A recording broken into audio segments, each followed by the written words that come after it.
Hello students, good morning and Jai Swaminarayan to all of you. Myself Mr. Chaudhary sir from Kanba Gurukul, and I am going to continue Unit 3 Friendship and Duty. In my last video I had taught the first part of Friendship and Duty. So let me continue our lesson Friendship and Duty written by O. Henry.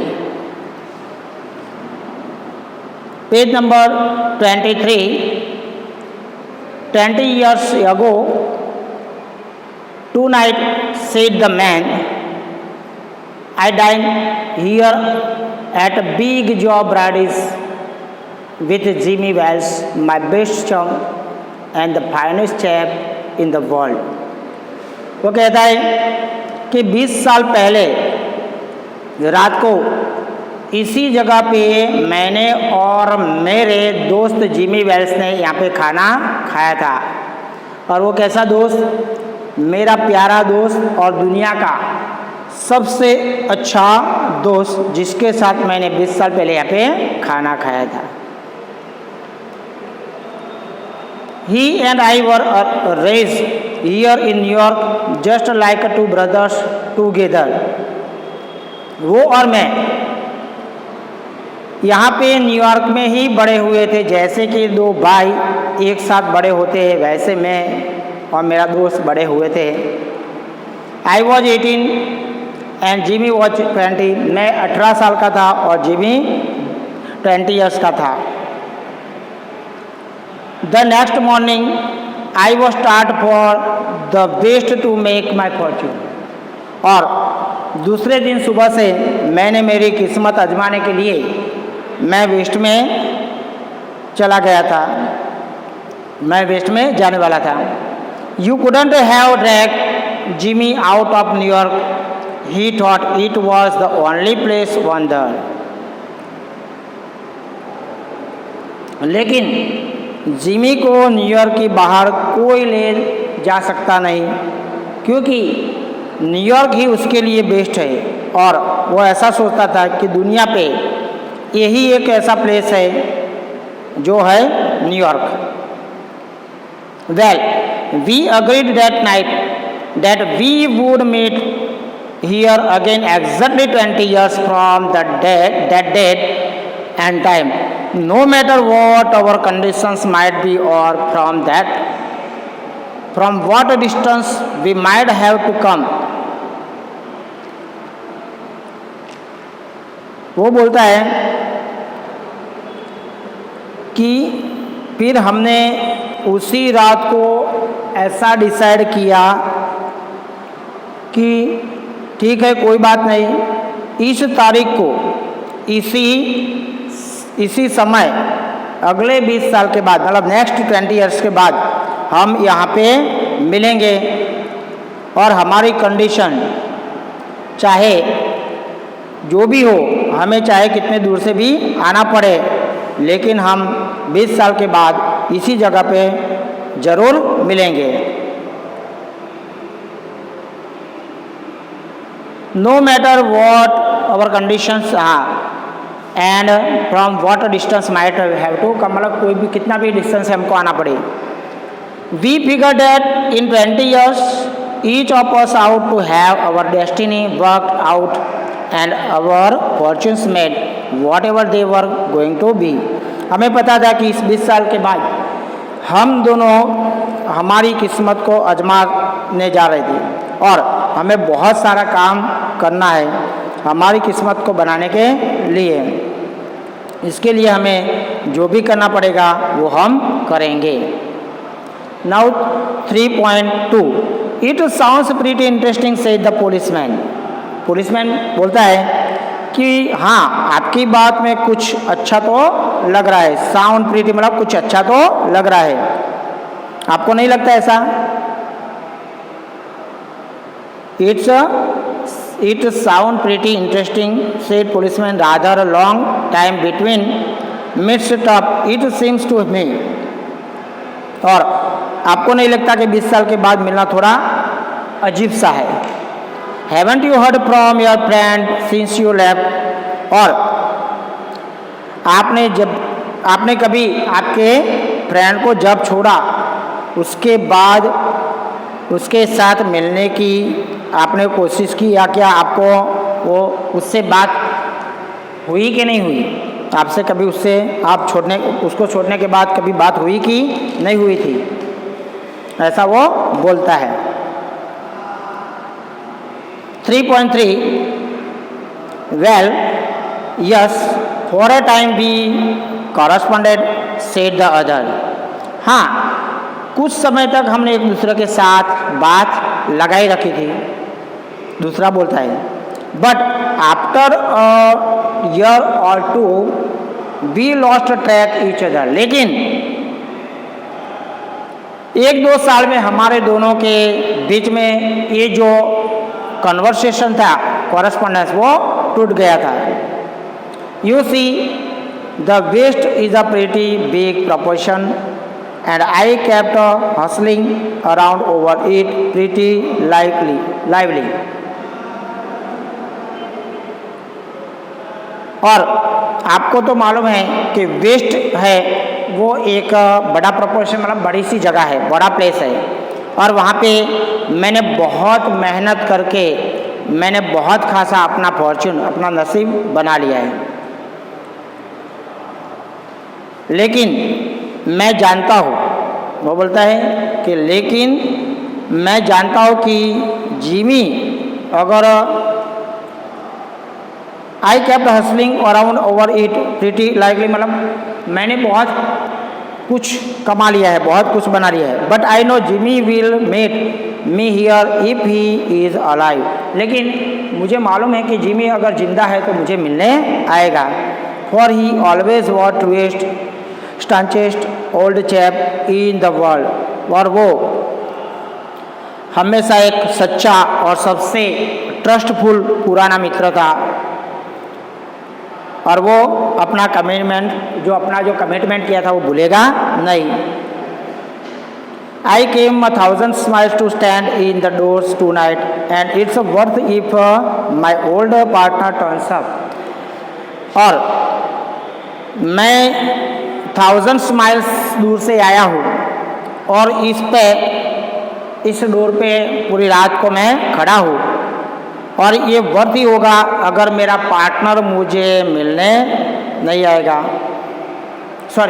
अगर मेरा partner मुझे मिलने आएगा तो वो worth है, मतलब मेरे लिए बहुत वैल्यूएबल है। Now 4.1 the waiting man pull out a handsome watch the lids of it set with a small diamond, वो जो वेट कर रहा था वो इंसान ने एक बहुत ही अच्छा सा वॉच निकाला, उसमें जो ढक्कन था वो ढक्कन पे डायमंड लगे हुए थे। 3 minutes to 10, मतलब 10 बजने में 3 मिनट बाकी है। ही अनाउंस, उसने बोला। It was exactly 10 o'clock when we parted here at the restaurant door, जब हम रेस्टोरेंट के दरवाजे से हम अलग हुए थे तब एग्जैक्टली 10 बजे थे, उस दिन 10 बजे थे तब हम दोनों यहाँ से अलग हुए थे। Did pretty well out in the west, didn't you? asked the policeman. आपने वेस्ट में जाके अच्छा खासा कमा लिया है ना, ऐसा वो पूछता है। पुलिसमैन ने ऐसा पूछा कि आपने वेस्ट में जाके कुछ अच्छा खासा कमा लिया है ना, ऐसा पुलिसमैन ने पूछा। 4.2 you bet I hope Jimmy has done half as well, शर्त लगाना, मैं उम्मीद करता हूँ कि Jimmy has done half as well, मैंने जितना कमाया है इतना जिमी ने भी कमाया है। He was a kind of plodder tough good fellow as he was, आपको नहीं पता कि जो वो ऐसा इंसान है जो बहुत ही मेहनतू है, बहुत काम करने वाला है, और I have to compete with some of the sharpest wits going to get my pile. और आपको मालूम नहीं कि ये जो पाइल मतलब यहाँ पे दोस्तों नोटों की ढेर मतलब इतने सारे नोट कमाई है, वो कमाने में मुझे बहुत सारी मेहनत करनी पड़ी है और अपनी एबिलिटी है, वो जो एबिलिटी को इतना मैंने क्लेवर बनाया था और मैं खुद इतना क्लेवर था कि इसके लिए मुझे वेस्ट में जाके इतने सारे मैं पैसा कमा सका। ऐसा बता रहा है कि मेरी एबिलिटी थी और मैं क्लेवर था, इसलिए मैं इतना सारा पैसा कमा सका।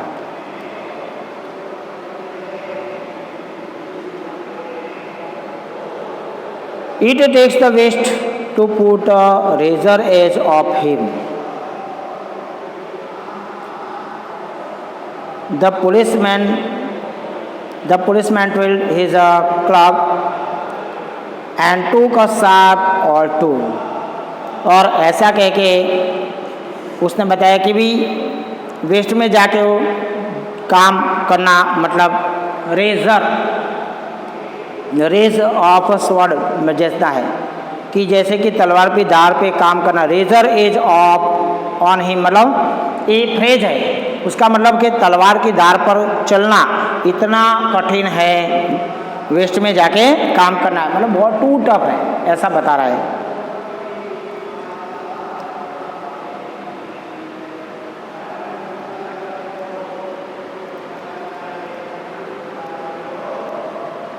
It takes the waste to put a razor edge on him. The policeman twirled his club and took a step forward. Policeman है वो बात करते करते अपना जो डंडा है उसको घुमाते घुमाते एक दो स्टेप आगे बढ़ता है। I will be on my way. Hope your friend comes around all right. Going to call time on him sharp. I will be on my way. मैं तो अपने रास्ते पे जा रहा हूँ। Hope your friend comes around all right. मैं उम्मीद करता हूँ, मैं आशा करता हूँ कि आपका दोस्त की आप वेट कर रहे हो तो वो यहाँ पे आएगा और वो समयसर वो यहाँ पे उसको समय याद रहेगा और वो आएगा और शार्प टाइम पे। Going to call time on him sharp मतलब क्या उसको याद होगा कि वो शार्प टाइम पे वहाँ पे आएगा। I should say not, said the other. वो बोलता है कि हाँ वो आ जाएगा। I will give him half an hour and list. मैं ऐसा नहीं बोलता कि वो नहीं आएगा, लेकिन मैं आधा घंटा उसके लिए वेट करने के लिए तैयार हूँ। If Jimmy is alive on earth, he will be here by that time. अगर जिमी जिंदा है, if Jimmy is alive on earth, he will be here by that time. अगर जिमी अर्थ पे जिंदा है तो वो समयसर यहाँ पे अर्थ पे अगर जिंदा है तो वो समयसर आएगा और अपना कमिटमेंट पूरा करेगा। सो लॉन्ग ऑफिसर वो बोलता है कि वो पक्का मुझे मिलने आएगा, कितने भी दूर हो। वो बोलता है कि मुझे यकीन है पक्का कि वो मिलने ज़रूर आएगा। Good night sir, said the policeman passing on along his beat, trying doors as he went. Policeman है वो गुड नाइट बोल के अपना डंडा हर एक दरवाजे पे ऐसे ठोकते ठोकते चेक करते करते वो आगे निकल गया। There was a fine cold drizzle falling. वहाँ पे एक हल्की सी बारिश गिर रही थी। And the wind had risen from the uncertain puffs into steady blow. और अनसर्टेन हवा की लहरें आ रही थी, जो भी वहाँ से आसपास गुजरता था उनको सबको। The few pedestrians in neighborhood hurried dismally and silently along with the coat collars turned high and pockets and मतलब वहाँ पे जो गुजरते थे उन सबकी कोट और कॉलर को बिल्कुल ऊंचे थे और उनके कॉलर और कोट बिल्कुल ऊंचे थे और उनके हाथ पॉकेट में रख के सब लोग ठंडी से ठिठुरते निकल रहे थे। And in the door of the hardware store the man who had come 1,000 miles to fill an appointment with a friend of his youth, smoked his cigar and waited.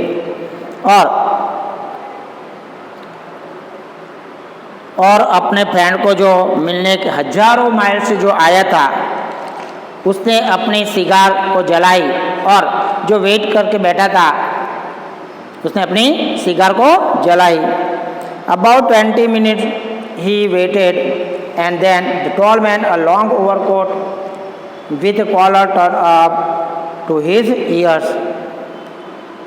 लगभग 20 मिनट हुई थी और वो वेट करके बैठा। बाद में एक लंबा सा आदमी लॉन्ग ओवरकोट पहन के जिसके कॉलर अपने कानों तक थी, वो जल्दी से उसकी ऑपोजिट साइड से आकर वो सीधा वेटिंग रूम मैन के पास बैठ गया। It means he hurried across from the opposite side the street, मतलब ऑपोजिट साइड के आके उसके पास खड़ा रहा। He came directly to the waiting man, और सीधा वो वेटिंग मैन के पास आया। Is that Bob, is that you Bob, he asked doubtfully, मतलब उसने शंका से पूछा, डाउटफुली पूछा कि भाई आप क्या बॉब हो। Is that you Jimmy Wells, cried the man in the door, और जो डोर पे इंसान खड़ा था उसने चिल्ला के बोला, क्या तुम ही जिमी वेल्स हो। So friends, we will continue our chapter in our next video. Here some questions. So first of I want to explain the questions. What had the store replaced? What had the store replaced? The store had replaced Big Jaw Brandy's restaurant, which used to be that place until 5 years ago. You couldn't have arranged Jimmy out of New York. Why? You couldn't have dragged Jimmy out of New York. Why? मतलब आप Jimmy को New York से बाहर नहीं ले जा सकते हो, क्यों? Because you couldn't have dragged Jimmy out of New York. New York नहीं ले के बाहर नहीं ले जा सकते। Because Jimmy thought that there was no place on the earth better than New York. क्योंकि न्यूयॉर्क से अच्छा कोई प्लेस दुनिया में, वर्ल्ड में नहीं है, ऐसा जिमी सोचता था।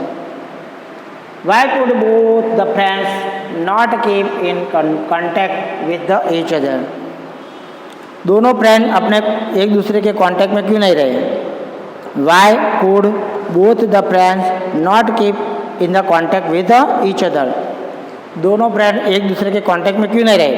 तो आफ्टर पार्टिंग, मतलब जब वो अलग हुए, for a time they correspondence, थोड़े समय तक तो उन्होंने बातचीत की थी, but after a year or two, मतलब 1-2 साल के बाद they lost contact with each other, दोनों ने एक दूसरे से कॉन्टैक्ट खो दिए थे। Why had Bob gone to the west, Bob क्यों वेस्ट में गया था। So Bob had gone to west because he found better business shops there, क्योंकि उसने अच्छे बिजनेस शॉप वहाँ पे फाइंड किए थे। He wanted to make money anyhow, वो कुछ भी तरीके से मनी अर्निंग करना चाहता था। So friends, we will continue our lecture in next video. जय स्वामीनारायण।